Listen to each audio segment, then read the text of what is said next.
आजको यस विशेष समारोहमा उपस्थित हुन पाउँदा एकदमै खुसी लागेको छ।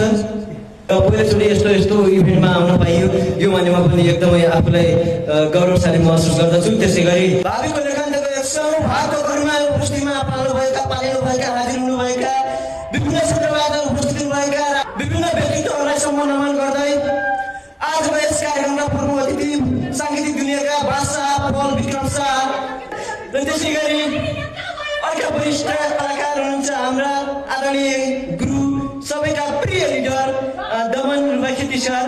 त्यसै गरी भावीको लेखान्त सिरियलका डिरेक्टर किशन बाबु बस्नेत सरदेखि लिएर विभिन्न भावीको लेखान्त प्रसारण इमेज टेलिभिजन हरेक शुक्रबारदेखि लिएर लेखान्त अफिसियल युट्युब च्यानलमा प्रसारण हुन्छ। सबैजनाले हेर्न माया गरेर थ्याङ्क यू सो मच। यति भन्दै आजको कार्यक्रमबाट म अपूर्ण विक्रम शाह बिदा हुन्छु।